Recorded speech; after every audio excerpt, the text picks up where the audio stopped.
Olá, sejam todas bem-vindas, bem-vindos e bem-vindos a mais um evento organizado pela Boitempo, dessa vez em parceria aqui com a livraria Megafauna, um dos primeiros eventos que a gente tem organizado presencial desde o começo da pandemia. A gente ainda está se acostumando a organizar evento presencial, que inclusive evento presencial acontece com mais facilidade, algo como está acontecendo hoje, que a gente teve um atraso da vereadora Érica Hilton e deputada federal eleita, mas parece que ela está a caminho. Vamos já começando a conversa aqui, que a gente já está aqui com o Matheus Gato e com o Márcio Farias.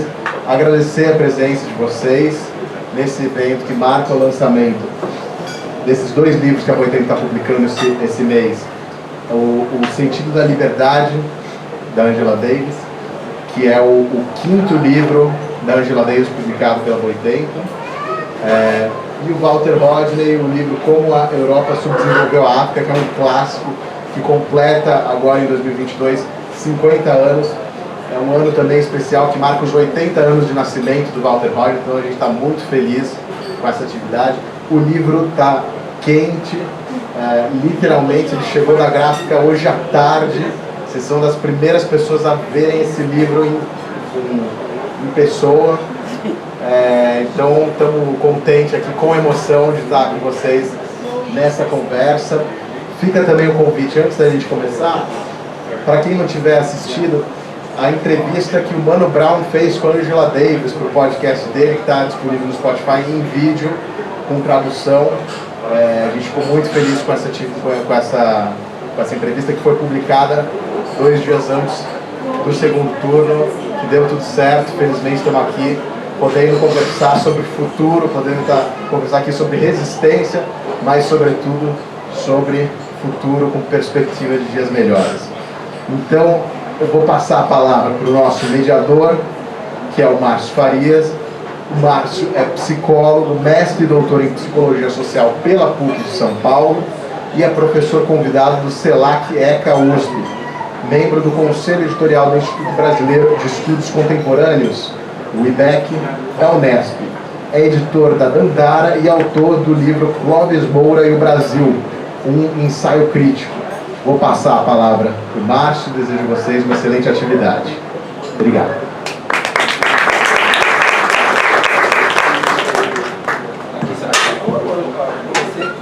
Márcio Farias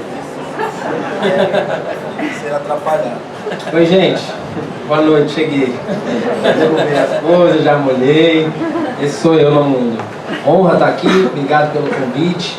Parabéns aí a Boitempo, Megafauna também pelo evento. Evento de parceiros, né? Matheus, meu grande camarada. A Érica, vou conhecê-la daqui a pouco.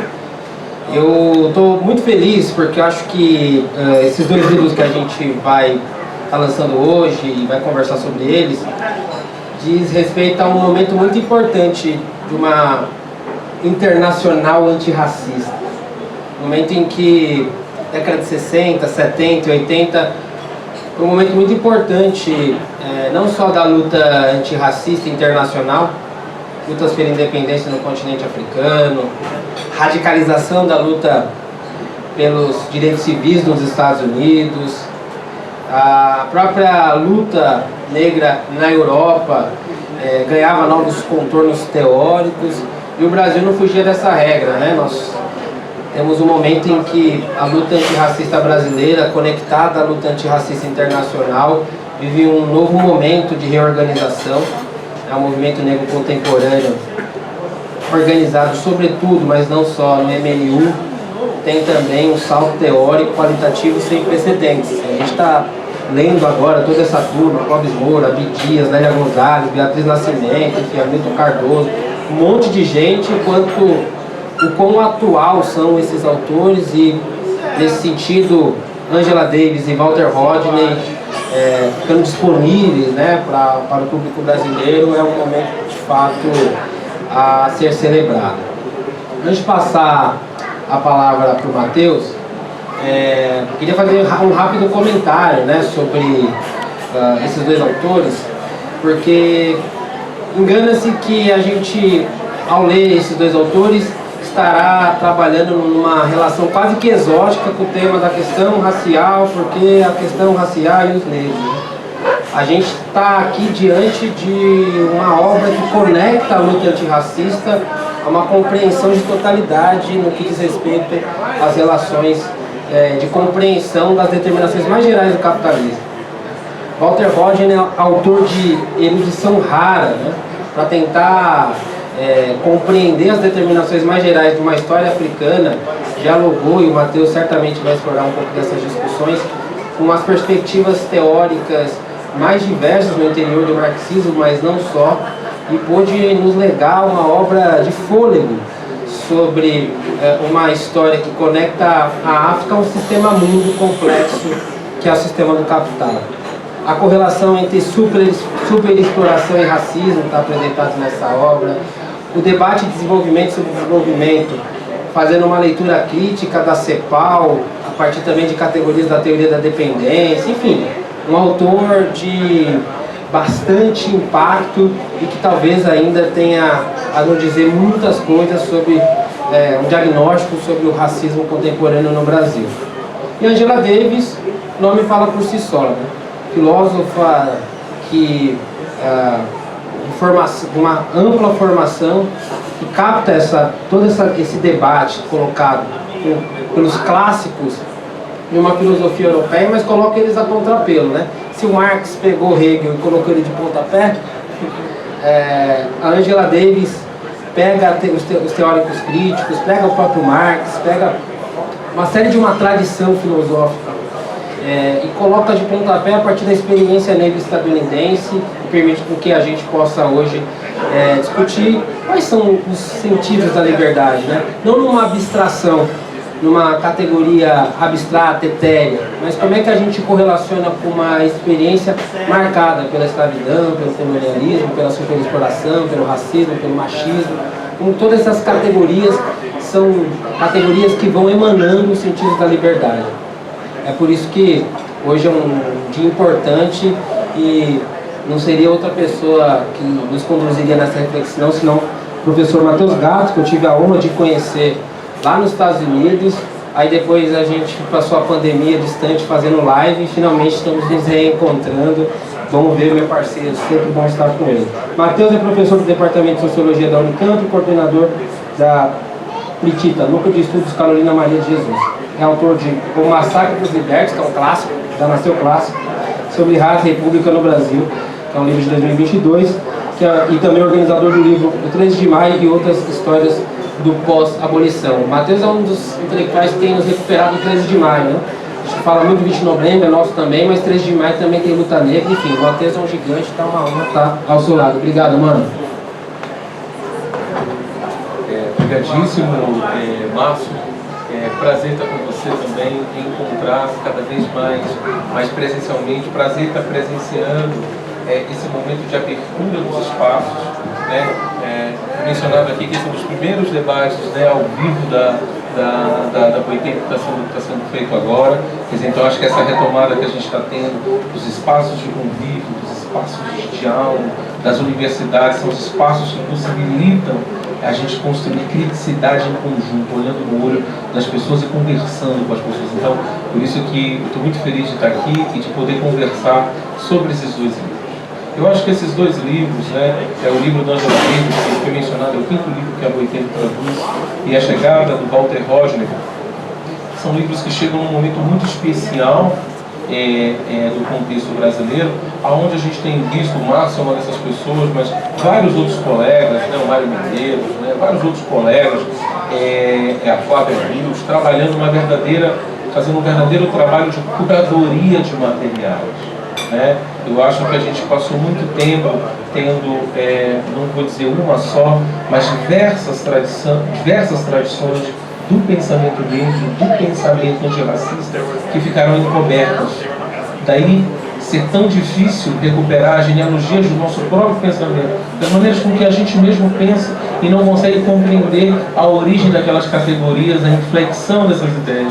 Então, uma das coisas mais relevantes, eu acho que depois a gente vai olhar uma distância histórica para essa época, e a gente vai poder caracterizar o que vocês fizeram. Eu acho que nós somos curadores, em geral. Curadores. Nós fazemos um trabalho que é de curadores. Curadores de livros, curadores de contos, curadores de poesia, curadores de teoria. A gente, na verdade, tem tentado trabalhar muito, que é tratar o material, colocá-lo em contexto, colocá-lo em diálogo. Então, acho que esse livro chega nesse momento em que todos nós temos nos engajado nos trabalhos de edição e de curar materiais. O livro do Walter Rodger, nesse sentido, é um livro muito especial, porque era um livro que tinha efetivamente feito a cabeça de toda uma geração, como a Europa subdesenvolveu a África. Era o livro preferido da Lélia Gonzalez. O livro preferido dela era esse livro. Flávia que me contou isso outro dia. Era o livro preferido dela. Agora, ele era um livro que tinha tido, digamos assim, esse tipo de recepção, ou seja, que ele era importante para essa parcela, para esse grupo, ou seja, para esses intelectuais que montaram o movimento negro moderno. O Márcio Faria chamou a atenção para alguns dos debates que estão nesse livro. Eu acho que ele falou muito bem, quer dizer, tem uma perspectiva de totalidade, de integração da África no mundo. Eu acho que esse é um dos livros que pavimentou o que foi a descoberta do racismo enquanto sistema. Então acho que o lugar que essa leitura teve para toda aquela intelectualidade negra dos 70 e dos 80 tem a ver com essa descoberta do racismo como sistema e da possibilidade de você disputar termos e conceitos caros que estavam sendo debatidos pela esquerda brasileira, por organismos importantes como a CEPAL, só que você não tinha uma mirada antirracista para eles, que era justamente a problemática do subdesenvolvimento e a problemática do desenvolvimento. Você pega a sociologia toda dos anos 70, dos anos 80, esses são os termos, de uma certa maneira, que organizam, quer dizer, o embate que está se dando, a ideia de dependência, as correlações com o imperialismo. Só que esse foi um livro que, de uma certa maneira, permitiu dar uma mirada antirracista para uma série de problemas. Então, acho que esse é um dos elementos que tornam esse livro importante. Um outro ponto, que eu acho que é um ponto que está nesse livro, e me preparando para vir conversar aqui com vocês, eu fui dar uma olhadinha no livro do Amartya Sen, que é Desenvolvimento como Liberdade. Eu fui dar uma olhada na bibliografia, porque eu falei, pô, será que o Walter Rodger aí não está citado nisso? Porque a coisa que mais me chamou a atenção na releitura desse livro é como, digamos assim, uma proposta de desenvolvimento como liberdade, de desenvolvimento humano no sentido amplo, ou seja, no sentido em que contemporaneamente a gente debate como mensurar o IDH, como construir medidas mais abertas. Eu falei, nossa, como esse é um livro que está totalmente dentro desse tipo de debate, só que ele acabou ficando deslocado, porque o título do livro, que é um título maravilhoso, que é Como a Europa Subdesenvolveu a África, ele é um título que realçou o aspecto polêmico do livro. Então, uma recepção tosca desse livro é uma recepção de que o livro tem uma perspectiva simplesmente acusatória. É como se fosse um livro, se você pega o livro e vai, de uma certa maneira, tentar adivinhar o que é o livro pelo título, né? É como se fosse uma mera acusação moral da responsabilidade da Europa, né? Da catástrofe do sul global, do terceiro mundo. Mas o que a gente encontra nesse livro, na verdade, é toda uma proposta de um conceito emancipatório de desenvolvimento. Então me chamou muita atenção que, para mim, um dos fatores pelos quais esse livro é atual, o Márcio já ressaltou, ou seja, embora nessa época a gente não falasse como a gente fala hoje, histórias afroatlânticas, Atlântico Negro, né, a gente tinha outros termos para imaginar o que seriam relações globais. Esse é um livro que já radicaliza isso isso de partida, ou seja, o problema é o lugar da África na construção do mundo moderno, na construção do capitalismo. Então ele tem esse aspecto que é muito contemporâneo, porque muitas investigações e muitas perspectivas diferentes foram nessa direção. Agora ele também tem esse outro aspecto, que é a busca de um conceito emancipatório de desenvolvimento, que eu acho que é o que está em disputa na sociedade brasileira hoje. A gente liga o jornal, abre o jornal, liga a TV, quer dizer, o tempo todo a gente é bombardeado por uma ideia de crescimento, de avanço, de crescimento econômico, que desconsidera as pessoas, que desconsidera o bem-estar, que desconsidera a convivialidade, que desconsidera a sociabilidade. Então acho que esse livro tem um lugar nesse debate, digamos assim, mais atual sobre o que é o desenvolvimento. Do ponto de vista, vamos dizer assim, em termos mais específicos, mais teóricos, esse é um livro que também tem uma contribuição ao entendimento dos processos históricos. Quando o Walter Rodney escreveu esse livro, perspectivas etapistas que achavam que histórias de diversos lugares tinham que passar pelos mesmos processos, como ele vai construir uma ideia de processo histórico aonde nações e povos vão se desenvolvendo historicamente em ritmos distintos e se conectando e se combinando. Então eu acho que esse livro também tem uma apreensão muito sofisticada sobre o que é historicidade, sobre o que é um processo histórico, quais são os ritmos, como é que ele se desenvolve, o que é o desenrolar da história, né? Então eu acho que ele tem esse ponto. E a tese central dele, que é muito importante e que nos afeta aqui, porque sob esse ponto de vista a gente também poderia escrever um livro como o Brasil subdesenvolveu a África. A gente também poderia escrever esse livro da nossa perspectiva aqui, que é a ideia de que o colonialismo ele é uma estrutura de subdesenvolvimento. E com isso ele colocou na história e em movimento dialético uma coisa que na época a apreensão e a interpretação não se davam nessa maneira. Então aqui, para tocar o pontapé inicial, eu destacaria esses elementos como elementos centrais desse livro. Tem uma coisa muito bonita nesse livro, que é quando você vai lendo, e que na verdade é uma coisa presente em vários autores, né, desse período, que é o senso de urgência que eles têm, né?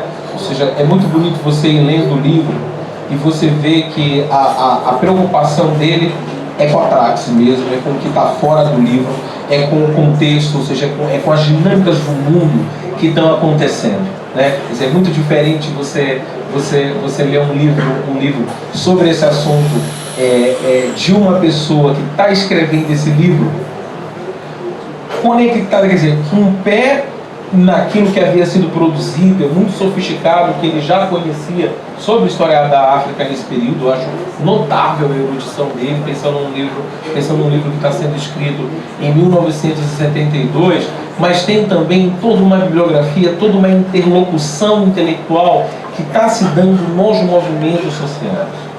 Então, tem uma coisa que a gente percebe no livro, é isso que eu tentei até chamar a atenção, que é um sentido de urgência, mas é mesmo você vê aquilo que ficou sendo considerado engajamento, você percebe isso no ritmo da escrita e na forma dele, né? Quer dizer, o livro tem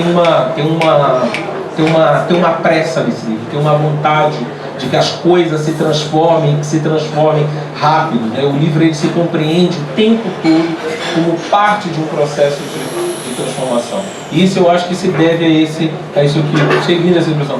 que o Márcio chamou de essa internacional antirracista. Ou seja, essa possibilidade que se vislumbrou numa época em que pareceu possível conectar os processos de descolonização da África e de construção de estados independentes com os movimentos sociais que estavam surgindo nas Américas, né? O Walter Rodney teve uma atuação muito importante na Guiânia. Ele pretendeu vaga na universidade, no departamento de História, foi preterido pelo governo, foi intelectual perseguido e atuou muito nos movimentos populares, né? Razão que infelizmente o levou à morte, né? Eu não sei se todos sabem, mas o Walter Rodney morreu com tinha minha idade, com 38 anos de idade, num atentado à bomba. Então, esse livro que a gente está lendo, embora ele seja um livro tão robusto,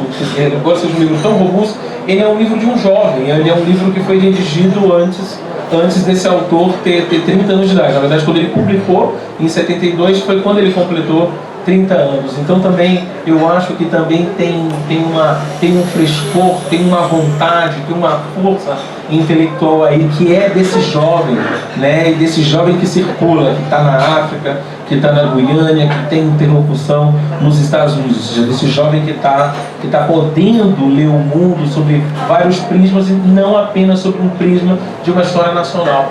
Eu acho que muito da visada que ele começa a construir de uma história que não é só uma história nacional, ou seja, uma história que pode conectar a África ao ritmo do capitalismo mundial naquela época, tem a ver com o fato dele ser uma pessoa que circula. Ou seja, dele ser um intelectual que tem essa possibilidade de efetivamente olhar para os problemas que ele está enfrentando de diferentes lugares. Então eu destacaria, assim, para a gente começar aqui o nosso papo, esses aspectos como aspectos centrais.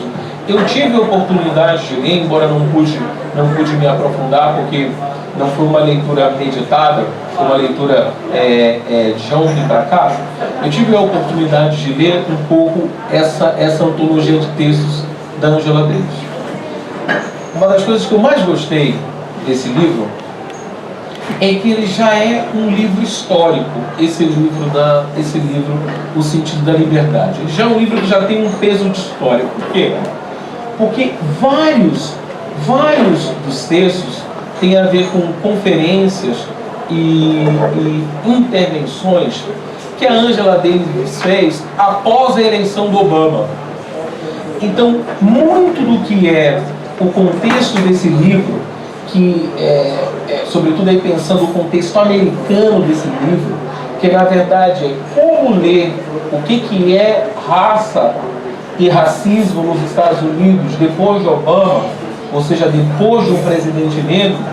Eu acho que tudo isso teria um enquadramento muito diferente depois de Trump e depois dessa escalada conservadora no mundo que a gente assistiu nos últimos anos. Então eu gostei muito, porque isso para mim na verdade é o que dá valor ao livro, né? Eu gostei muito de ver esse livro como um livro contextualizado aí nesse período e o conjunto de respostas que ela dá, né? E muito do que ela está tentando pensar, o desafio que ela tem ali para pensar, daí que racismo estrutural, ela retoma o tema do racismo estrutural, retoma o problema, o que a questão do encarceramento coloca para a interpretação do racismo, o reconhecimento das comunidades LGBTQI+, ou seja, ela retoma tudo isso, muito no sentido de tentar entender, olha, nós vivemos um período onde há transformações nas correlações do poder, ou seja, onde você pode ter um presidente negro eleito dentro de uma coalizão democrática, mas desafios estruturais persistem na sociedade americana, né? Então era vários desses textos querem dar, assim, tá todo mundo feliz, mas espera um pouco que a coisa, que o caldo pode entornar. E entornou. Então é um livro também que tem essa dimensão de antevisão também.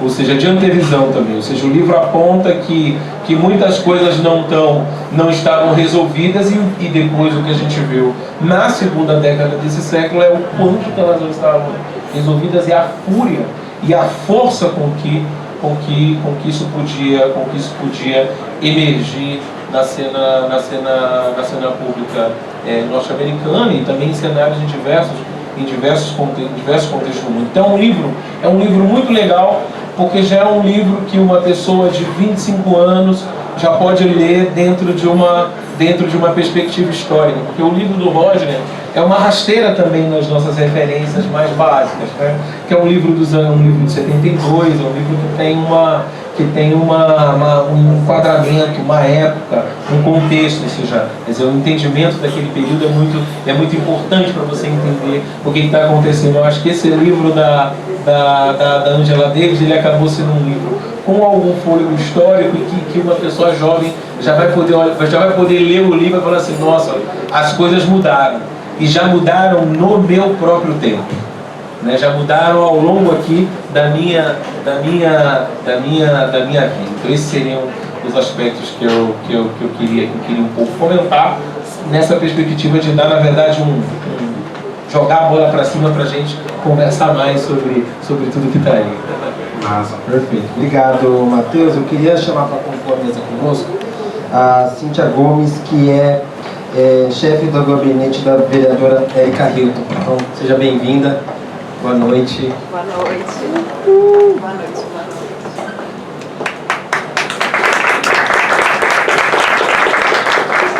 Cíntia, seja muito bem-vinda. A Cíntia é jornalista formada pela Faculdade Casper Libero e mestre em Ciência da Comunicação pela ECA USP. Com pesquisa sobre representação e autoria negra na imprensa do século XIX, a partir da obra do Dr. Luiz Campos. Um repórter, trabalhou nas redações das rádios Eldorado, Estadão e CBN. Ativista do movimento negro, do movimento LGBTQIA+, integra a Comissão de Jornalistas pela Igualdade Racial, a Marcha das Mulheres Negras de São Paulo, o Movimento Saracura, Vai e é chefe do gabinete da vereadora Érica Hilton. Seja muito bem-vinda. Obrigada, Márcio. Boa noite, Matheus. Boa noite a todas, todos, todes. Só um minuto. Eu também, viu? Eu acho que eu fiquei presa. E não combina porque o tema de hoje é liberdade, né? Pronto. Chegou. Agora tá de boa, obrigada. Bom, primeiro pedir desculpa a vocês pela ausência da Érica Hilton aqui hoje. A agenda dela é babado, gritaria, confusão, enfim, ela tinha um outro compromisso e achou que ia dar para fazer os dois e na hora o outro atrasou, não conseguiu, enfim, viu coisas, mas tenho certeza que vocês terão outras oportunidades de estar com ela e ouvi-la pessoalmente, conversar, enfim, trocar ideias, né? Espero fazer uma boa representação aqui, né? E desde já agradeço a gentileza de vocês, né, em me ouvirem, né? Eu não vou falar tanto do livro, eu quero falar mais do sentido da liberdade mesmo. Eu quero falar do título do livro e do que isso quer dizer, para diferentes pessoas em diferentes tempos, né? Minha irmã, eu costumo chamá-la de irmã, né? Minha irmã Érica escreveu aqui: Angela Davis é uma das maiores ativistas da luta negra pela liberdade. Esse termo, né, a luta negra pela liberdade, é um termo que a gente tem em comum, né, que a gente compartilha a partir de experiências, né, de mundo diferentes, né, de vivências diferentes. Ela como uma mulher negra trans, né, eu como uma mulher negra cis. Mas, que é um sentido, né, a luta negra pela liberdade, esse sentido de liberdade, ele é experimentado de formas diferentes pelos nossos corpos, pelos corpos de vocês, por todos os corpos, e também ele não é de hoje, né? A Angela Davis, ela é uma continuadora, né, dessa luta negra pela liberdade, que começou exatamente quando a gente, povo preto, perdeu a nossa liberdade, né? Então, estou me referindo a Maafa, né, ao Holocausto africano, né, ao período em que houve a escravização, né, dos corpos negros e a abjeção das vidas negras, né. A partir de um determinado momento da humanidade, nós não fomos considerados mais seres humanos, né. A gente passou a ser seres abjetos, a gente passou a ser seres passou a ser não seres, na verdade. A gente passou a ser coisas, consideradas coisas pelo sistema criado pela branquitude, o sistema racista, né, no caso, e que naquela época, né, ainda pré-capitalista, e que está muito na base, né, do sistema capitalista que a gente tem hoje, que foi feito, moldado em cima de falácias, né, que diziam respeito à nossa desumanização, né? Então, mentiras endossadas por um sistema jurídico, por um sistema religioso, e que depois formaram esse sistema econômico-social que a gente tem até hoje, e que diziam que as pessoas negras não eram pessoas, as pessoas negras eram coisas, as pessoas negras eram vendidas, elas podiam ser escravizadas, elas passavam como herança, elas eram espólio das pessoas que possuíam essas outras pessoas, né, que eram os, aqui no Brasil, chamados senhores de engenho, senhores escravizados, né? Eram chamados senhores de escravos, mas eu não gosto dessa palavra escravo porque ninguém nasce escravo. Todo mundo nasce livre, todo mundo nasce ser humano e a gente é escravizado, né? É um processo ao qual a gente é submetido involuntariamente, né? Então, eu gosto de fazer essa digressão temporal porque eu acho impossível a gente pensar a situação que a gente vive hoje. Acho impossível a gente pensar a atualidade sem a gente lembrar como que esse quadro, como que esse estado de coisas no Brasil especificamente, né, tô falando, mas também poderia me referir a vários outros países do mundo, né, porque a escravização e o racismo são fenômenos mundiais, né, que atingem vários países, em vários continentes, várias populações, várias sociedades, enfim. Então, eu gosto de pensar o que a gente vive hoje a partir de como a gente chegou até aqui, né? E como a gente chegou no Brasil de hoje, primeiramente a partir de uma invasão, né? E segundamente a partir de um genocídio, né? Então a gente vem de invasão, genocídio dos povos indígenas e escravização do povo preto. E aí a gente chega no Brasil de hoje. Então, pensar o sentido da liberdade, se a gente pensar o sentido da liberdade quando essa luta começou, né, que foi daí que eu puxei esse fio, ou seja, que foi a partir da resistência negra e da resistência indígena também contra a colonização, a gente tem um sentido de liberdade que tem muito a ver com humanidade, né, que tem a ver com a possibilidade de ser humano, né, que naquela época nos foi negado. E, de certa forma, a gente vive uma continuidade disso. Vou fazer um parêntese aqui para falar um pouco sobre o Luiz Gama, porque eu sempre dou um jeito de falar sobre o Luiz Gama, desculpa. Bom, vocês conhecem o Luiz Gama? Tem gente que conhece. Vou fazer um resuminho da história dele, porque a história dele não dá para contar numa noite. Luiz Gama nasceu em 21 de junho de 1830, em Salvador, Bahia. Ele nasceu livre, filho de uma africana livre da Costa da Mina, na Godinação, chamada Luísa Maí, e de um fidalgo de origem portuguesa. Aos 10 anos de idade, ele foi vendido como escravizado, apesar de ele ter nascido livre, pelo próprio pai, para pagar uma dívida de jogo. E aí ele veio de Salvador, primeiro passou pelo Rio de Janeiro, depois passou por São Paulo, foi para Campinas, enfim, porque era a rota, né, que esses escravizados faziam. Inclusive, uma grande parte dessa rota faziam a pé, vinham de navio e depois faziam a pé. E o próprio Luiz Gama conta isso, que ele fez o caminho da Serra do Mar até Campinas a pé, com 10 anos de idade, né, para ser vendido pelo atravessador lá de escravos, não sei como chamava esse ofício, né? E não foi vendido. Ele e um outro negro, né, de origem baiana sobraram, foram refugos do lote, porque nessa época os negros baianos já tinham fama de ser revoltosos, fama do que devem manter até hoje com muito orgulho, e que essa fama veio da revolta dos malês em 1835 lá em Salvador. E aí os donos de escravizados começaram a evitar comprar as pessoas negras baianas, porque falavam, não, esse povo aí muito revoltado, rebelde, vai causar aqui na minha fazenda, não quero. Então Luiz Gama e uma outra pessoa sobrou. E aí ele ficou prestando serviço, ficou sendo escravizado, né, na casa do alferes, que era o atravessador, que não conseguiu revender. E ele aprendeu diversos ofícios e permaneceu nessa casa até os 17 anos de idade. Quando ele aprendeu a ler e escrever com um estudante de Direito da Faculdade do Largo de São Francisco e conseguiu reunir provas de que ele tinha nascido livre. Ele reconquistou a própria liberdade e, a partir dali, ele começou A advogada, ele estudou, ele foi autodidata, ele nunca frequentou a faculdade de Direito, ele mesmo escreve isso, aqui do Largo de São Francisco, né, que tinha já 2 faculdades na época, daqui a de Recife, são as 2 primeiras do Brasil. Ele estudou de forma autodidata, ele se tornou o que na época se chamava rábula, que é um advogado provisionado em primeira instância.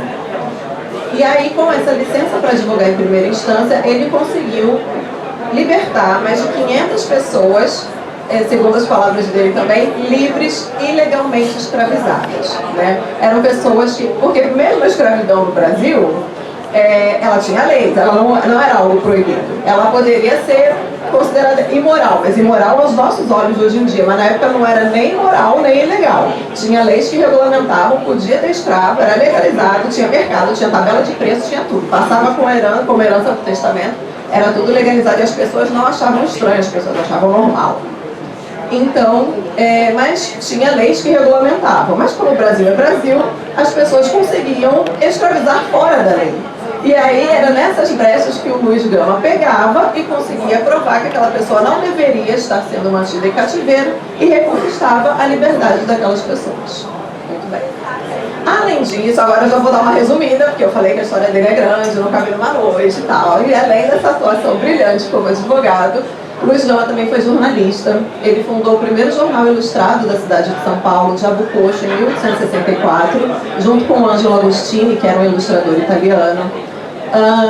Luiz Gama foi fundador do Partido Republicano Paulista, ele foi maçom, ele colocou a estrutura da maçonaria para trabalhar a favor da causa abolicionista, né? Então ele fundou a biblioteca pública, ele fundou cursos noturnos de alfabetização para pessoas libertas.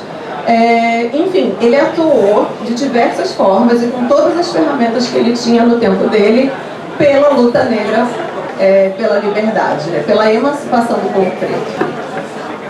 E aí já vou chegar na Angela Davis de novo. E aí, nessa época, para nós, povo preto, o que era liberdade?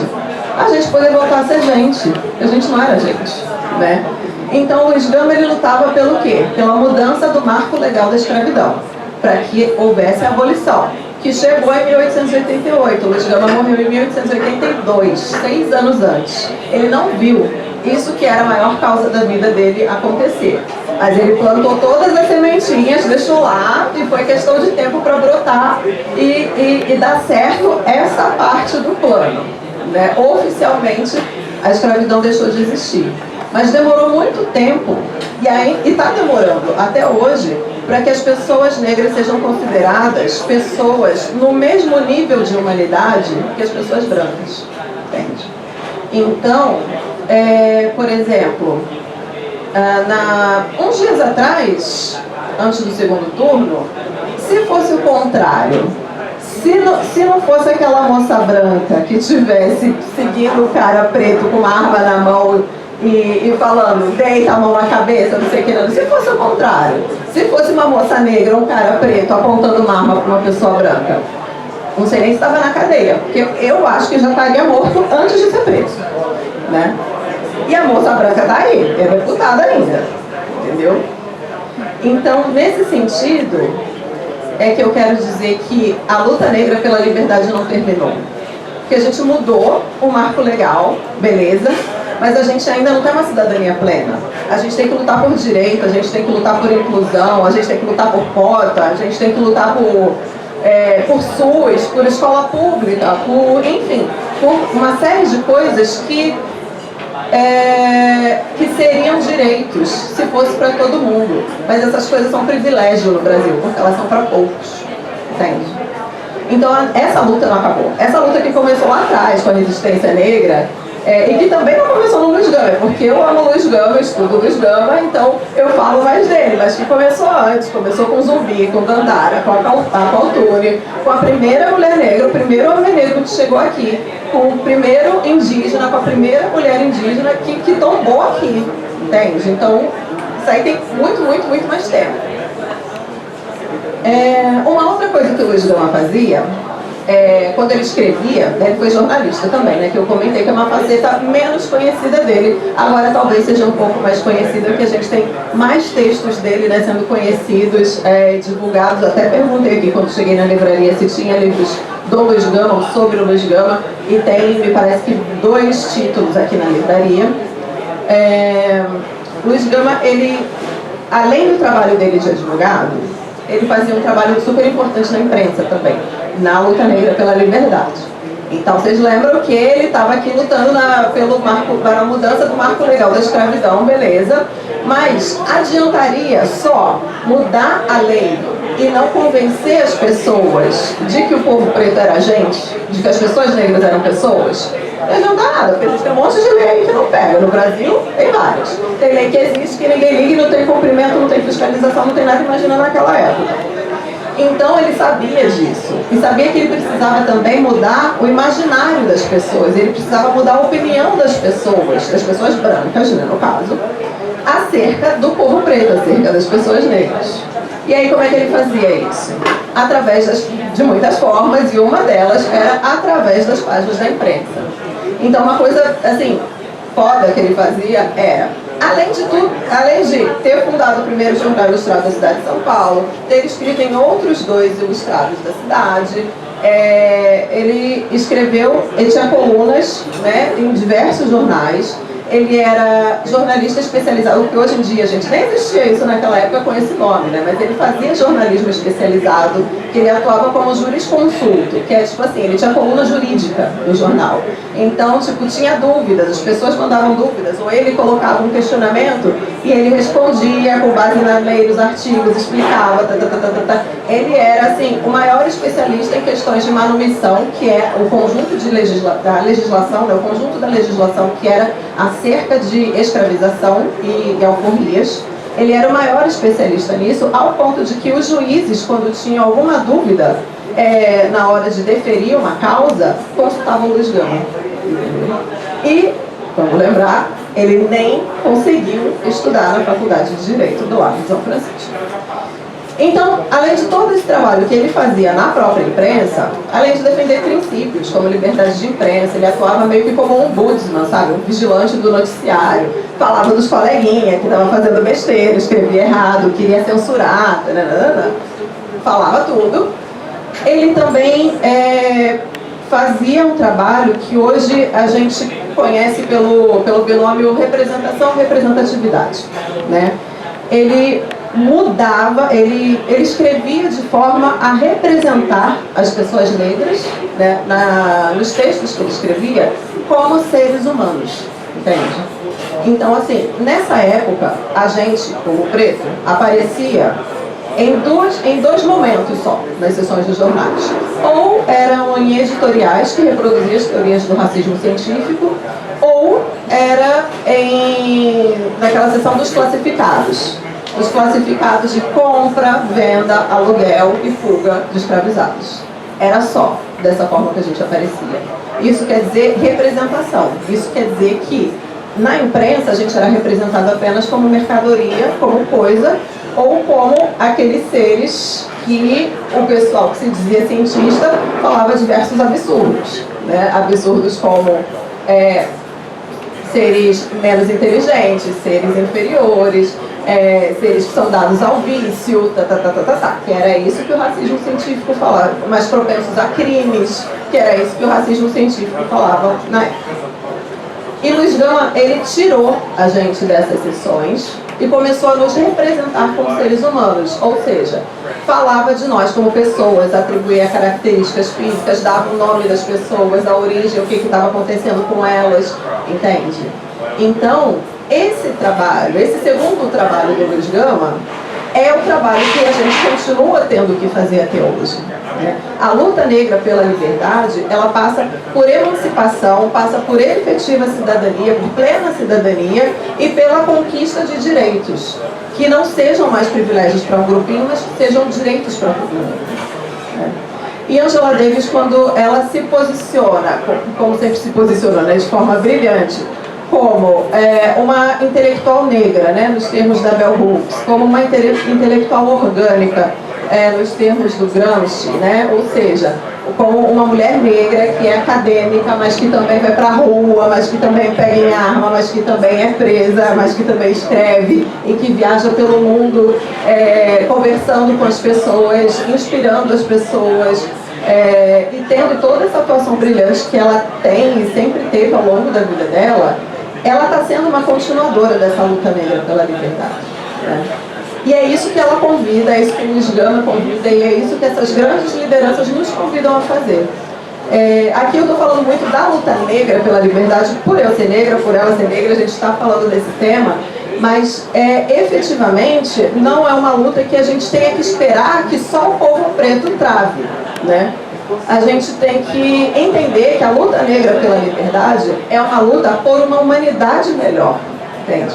Porque quando quem discrimina para de discriminar, a gente está elevando todo mundo, entendeu? A gente está chegando num outro grau de humanidade, entende?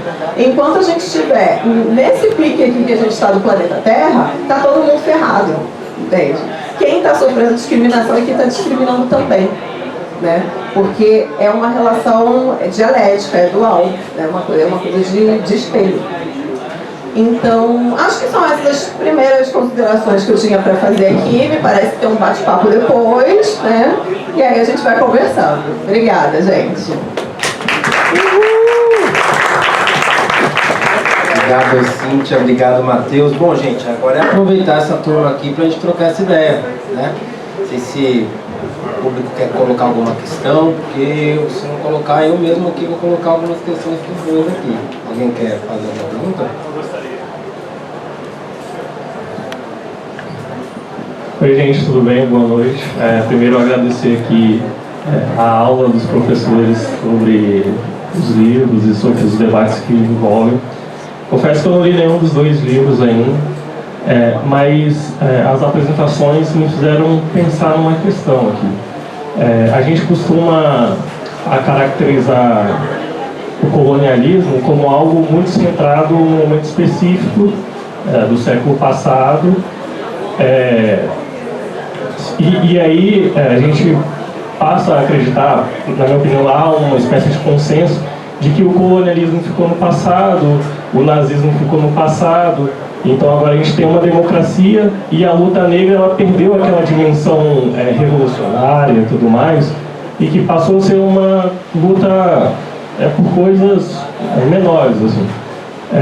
E eu queria perguntar em que sentido, qual sentido faz falar em luta anticolonial ainda hoje? Quer dizer, faz sentido resgatar essa categoria do colonialismo, apesar das suas novas formas de hoje, e falar em uma espécie de luta anticolonial, porque, na minha opinião, resgatando essa dimensão da nossa luta, eu acho que a gente coloca a nossa própria luta em outro patamar, assim. Porque com a ideia de colonialismo a gente passa a resgatar também outras concepções que vêm junto dela, como a questão da violência no Fanon e etc. Então a gente passa a colocar a nossa luta num outro grau de radicalidade. Então a minha pergunta, e eu acho que dialoga um pouco com o sentido dos dois livros, seria isso. O quanto faz sentido de falar em luta anticolonial hoje? Entrada, hein? Quem mais quer fazer uma pergunta? Vou fazer uma rodada, porque aí também o pessoal já vai fazendo, tanto dando as respostas, mas também uma fala também de encerramento, porque evento bom passa rápido, né? Mais alguma pergunta, gente? Bom, vou passar para os nossos convidados, mas eu vou fazer aqui o papel também de colocar uma questão. Veja, acho que os dois autores, eles dizem da necessidade de nós pensarmos conexões do tema do racismo com determinações mais gerais. Tanto a Angela Davis, ao seu modo, por ser uma filósofa, mais o Walter Rodney, como o Matheus colocou, em um outro tempo, tem um tipo de produção que é um pouco diferente daquilo que a gente vem produzindo. Ou seja, no caso do Walter Rodney, ele trabalha com uma perspectiva de longa duração. historiografia, há um tempo, questiona a questão da longa duração por uma série de motivos, dentre elas a questões metodológicas. Então, queria insistir nessa questão da recepção dessas obras, como é possível lê-las, né, diante de um contexto em que a nossa produção teórica, em muitas circunstâncias, tem se atentado a um objeto específico, uma dada circunstância. A gente tem tido muitas dificuldades de conectar essa circunstância com um contexto mais geral. Então, uma questão da recepção da obra. E o segundo ponto, que eu acho que aí parece bastante elementar na pergunta, mas como é possível pensar autores que escreveram em outro tempo, em outros lugares, para a luta antirracista brasileira? Quais são as questões de tradução dessas obras? Beleza? Beleza, não, é excelente, não dizer que adorei a sua pergunta, porque o Walter Rodney está escrevendo justamente no processo de descolonização. Então, o que ele está vendo é o processo de descolonização.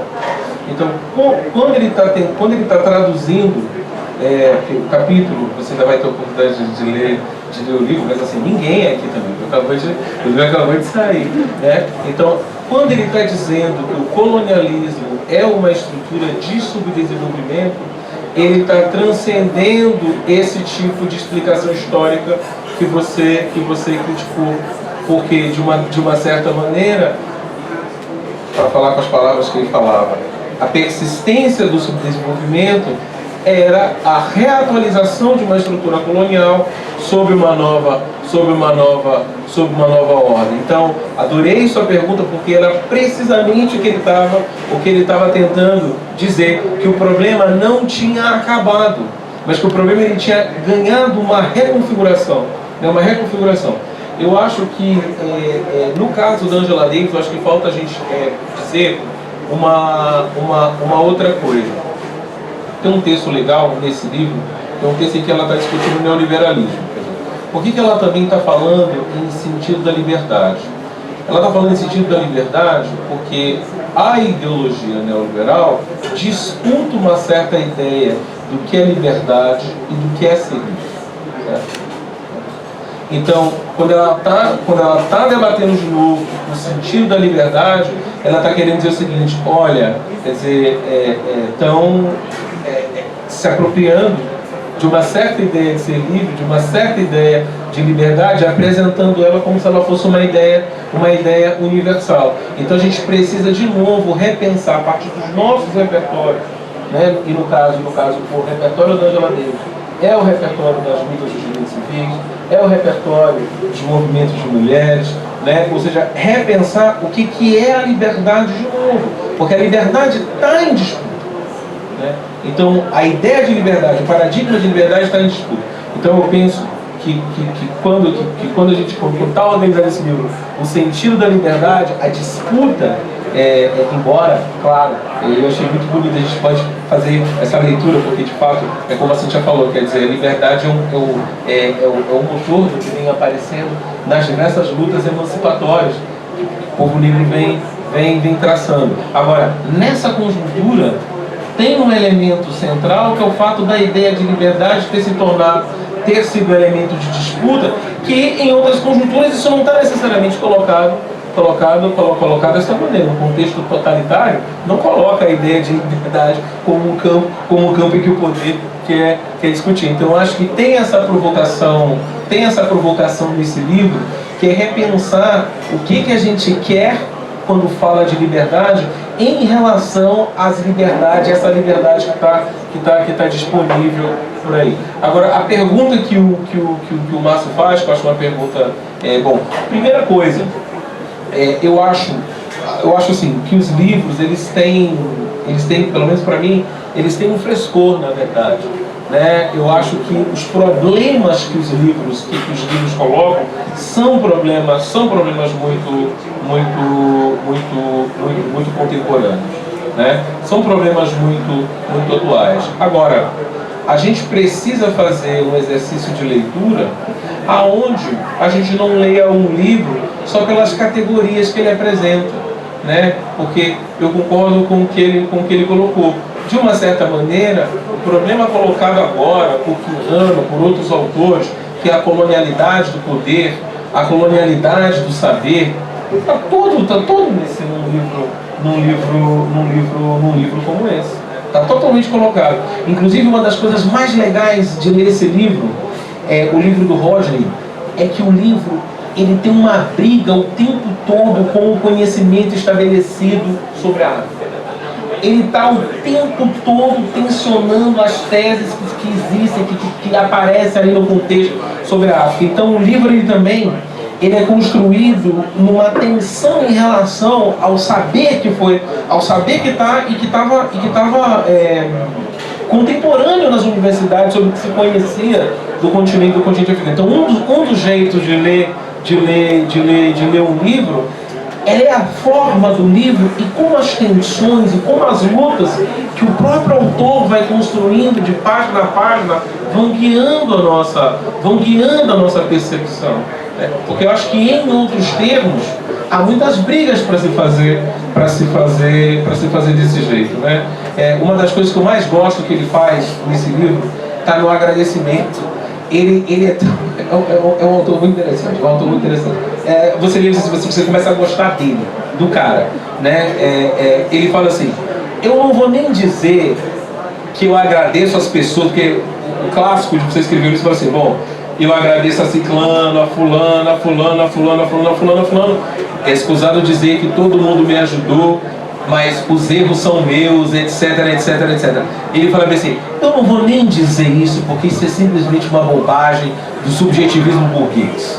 Ou seja, que ele está brigando desde o agradecimento do livro.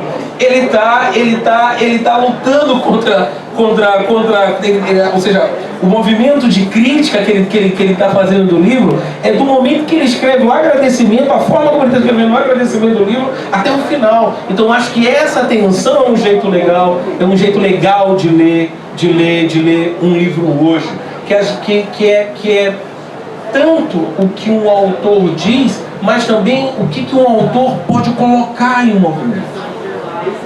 Pode colocar em movimento.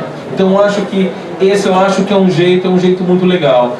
No caso da Angela Davis tem uma outra coisa, sobretudo esse livro, que é a intervenção, né? Ou seja, a maioria dos textos são textos de intervenção, né? Ou seja, você organizar a intervenção política como uma intervenção intelectual, como uma intervenção teórica. Eu acho que esse é um movimento que ela faz, que eu acho que o tipo de forma como está organizado esse livro também faz com que a gente pense. Eu acho que a gente também tem que pensar sobre isso. Como é que a gente faz esse processo? Não para repetir o que Angela Davis está dizendo, porque o que eu acho produtivo de ler esses autores, né, é muito menos a gente repetir, é muito menos a gente reproduzir o que eles dizem e muito mais a gente tentar entender qual é o movimento que eles estão fazendo. Você não vai dizer a mesma coisa que era, embora isso também é muito especial. Mas como que a gente também organiza do nosso ponto de vista a intervenção política como uma intervenção teórica? Como é que a gente escreve um texto em tensão? Desde o agradecimento eu me senti muito provocado por esse livro. Como é que você escreve um texto que é uma briga, na verdade? Desde o agradecimento até o final, mesmo que for para dizer coisas diferentes ou coisas que estão colocadas por essa época. Então eu acho que esse é um modo de aprender com os autores. Eu acho que isso pode constituir uma recepção muito legal, muito interessante, muito criativa do que eles possibilitam dizer, né? Para além do que eles dizem, mas também do que eles possibilitam que a gente diga de novo, de criativo e de diferente.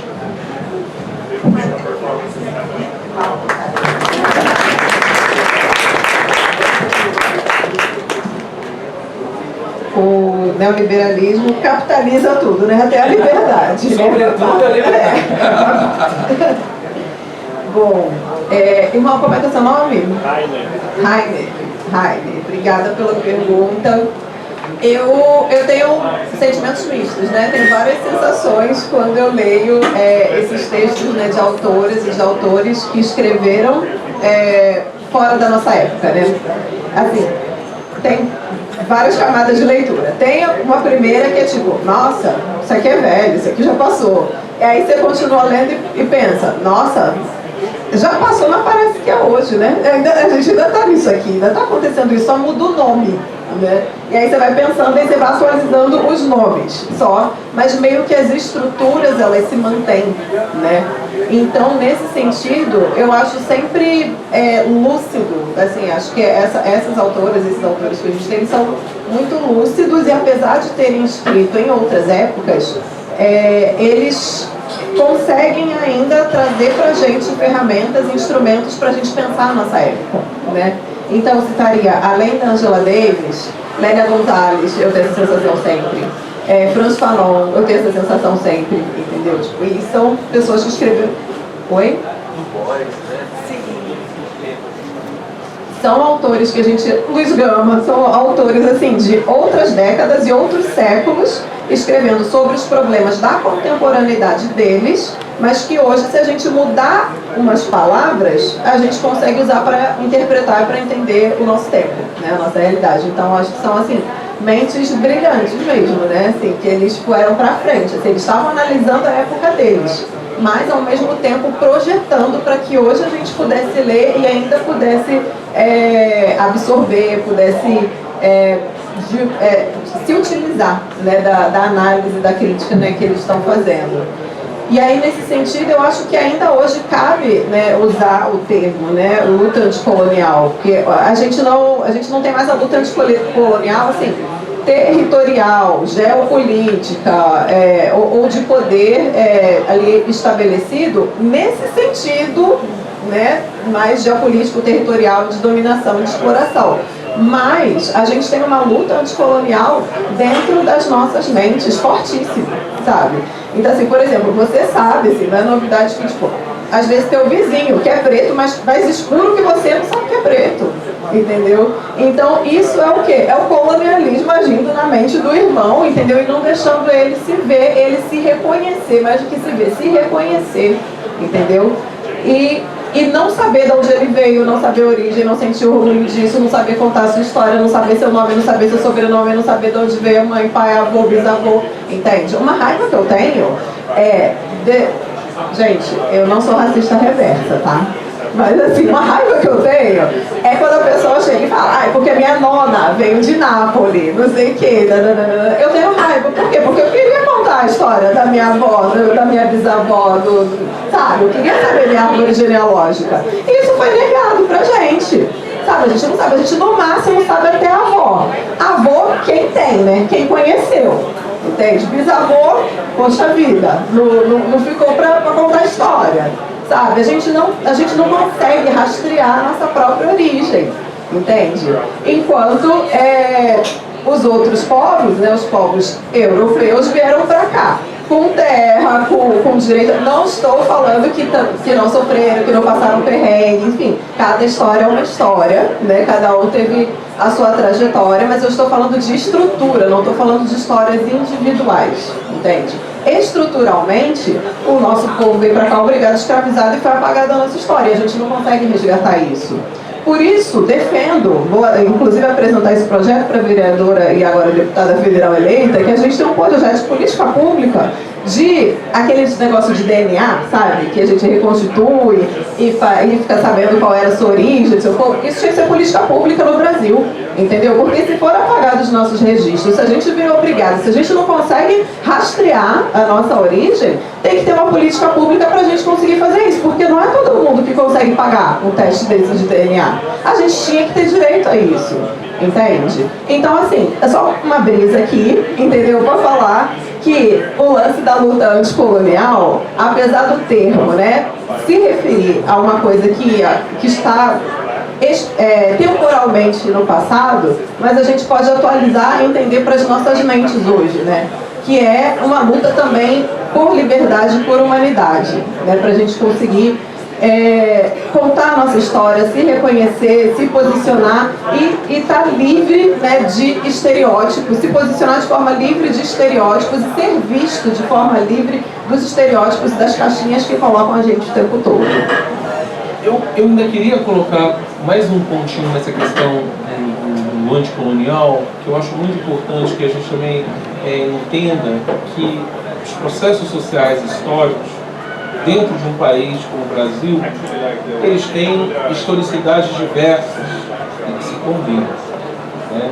Então, eu acho que essa questão ela se coloca em um texto muito importante da Maria Odília, chamado A Metrópole.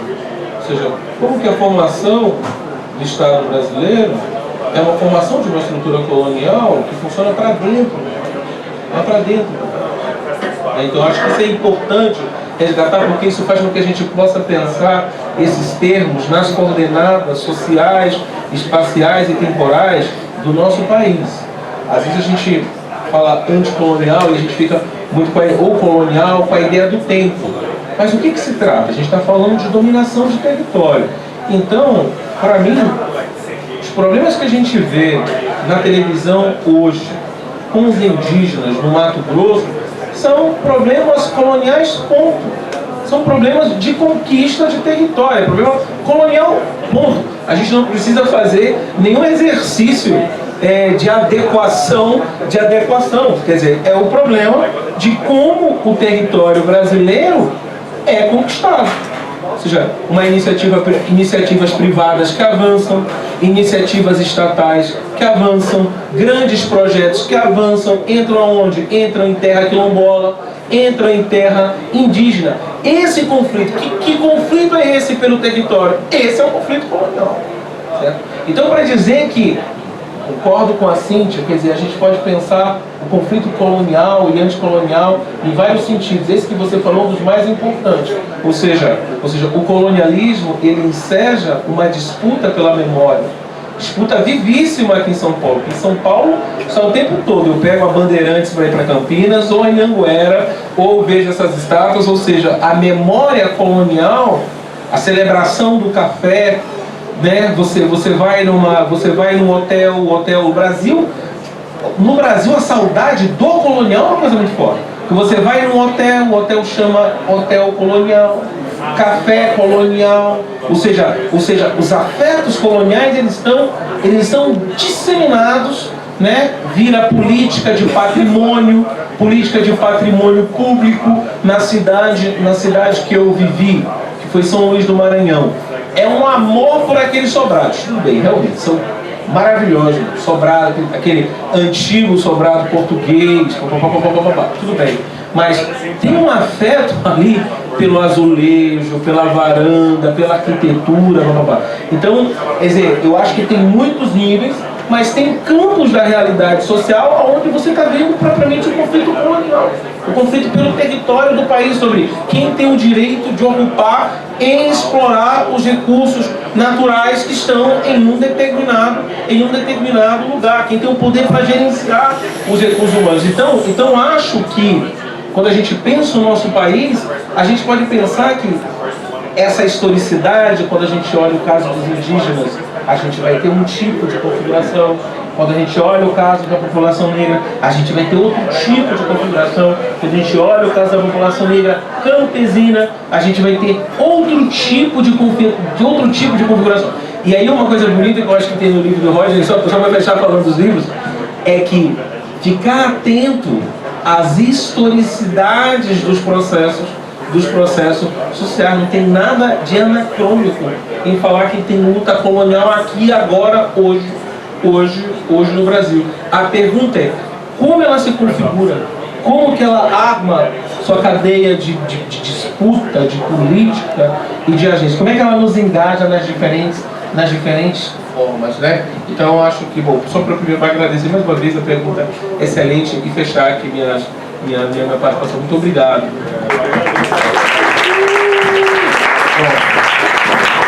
Ser o chato do rolê de encerrar esse debate maravilhoso, mas agradecer novamente a Boitempo, a Livraria Mega Paula, Cíntia,